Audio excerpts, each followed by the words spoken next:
আসসালামু আলাইকুম। আজকে হচ্ছে ঈদের চতুর্থ দিন। চতুর্থ দিনে কি ভাবছি যে কি রান্না করব, একটু বিরিয়ানি খেতে খুব ইচ্ছা করছিল, বাট গরুর মাংস বিরিয়ানিটা ঈদের সময় বানানো হয়েছে, তো এখন আর বানালাম না। তো ঝটফট করে আমি সহজে এগ বিরিয়ানিটা বানিয়ে ফেললাম। তো ঘরের মধ্যে কিছু সোয়াবিন ছিল, এই সোয়াবিনগুলো ইউজ করলাম। সোয়াবিনগুলো ভালো করে ধুয়ে তারপর ভালো পানির মধ্যে কতক্ষণ ভিজাই রাখছিলাম। ওটার পর অফ ক্যামেরাতে আমি ডিমটা একটু ভাজে ফেলছি এবং এখানে পেঁয়াজ, টমেটো অ্যান্ড কাঁচামরিচ দিয়েছি শুধু, আর কিচ্ছু দিই নেই তেলের মধ্যে।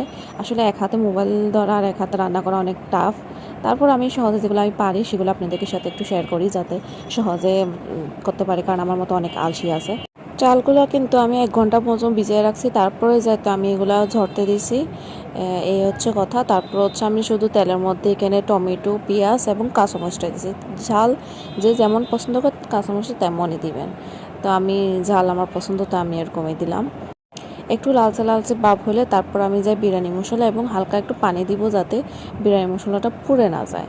তো এখানে দেখেন লালচে লালচে একটু ভাব হয়ে গেছে।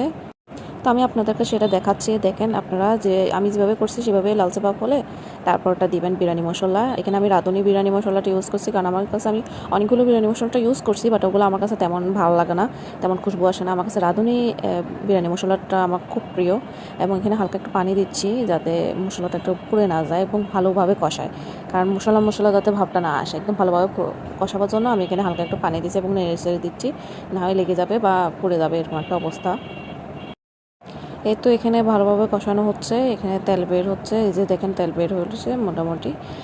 তার পাশাপাশি আমি এখানে হালকা 2 চামচ গুঁড়ি দুধকে নিয়ে পানির মধ্যে গুলে ভালোভাবে মিক্স করে তারপর আমি এখানে দিব। আপনারা দেখতে পারছেন পানির মধ্যে আমি গুঁড়ি দুধ দিচ্ছি।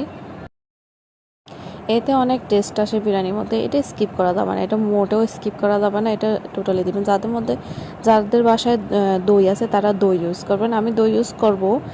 আমি টেস্টটা আমার কাছে এগুলো দিলেই বেশি ভালো লাগে, একদম মানে আমি দুধটাও ইউজ করি এবং দইটাও ইউজ করি, আমার কাছে ভালো লাগে, তো এতে খুব স্বাদ আসে।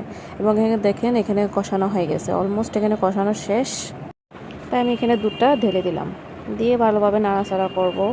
আর একটু নাড়াচাড়া করার পর অনেকগুলো মানে আরও কিছুক্ষণ নাড়াচাড়া করার পরে তারপর আমি এখানে সোয়াবিন এবং দইটা দিব। সোয়াবিনটা আমি ভালোভাবে যখন পানিগুলো চিবাই এই পানিগুলোর থেকে ঝরাই তারপরে একটু অন্য বাটিতে নিব এবং ওটা পর এখানে দিব, কারণ পানি সহকারে দিলে এগুলো একটু অন্যরকম লাগবে। এখানে চিবাই দিবেন, চেষ্টা করবেন ভালোভাবে চিবে দিতে, আবার এটাকে নষ্ট করবেন না, মানে আলু ভর্তা বানিয়ে ফেলবেন না, সুন্দরভাবে চিবাই দিবেন, তাহলে ইয়ে লাগবে। আর এখানে আমি ঝাল পছন্দ করি, তাই চারটা সৌন্দর্যের জন্য আমি চারটা লাল লাল মরিচ দিছি আর কি, কাঁচামরিচগুলো যেগুলো লাল হয়ে গেছে সেগুলো দিছি সুন্দর দেখা যাওয়ার জন্য।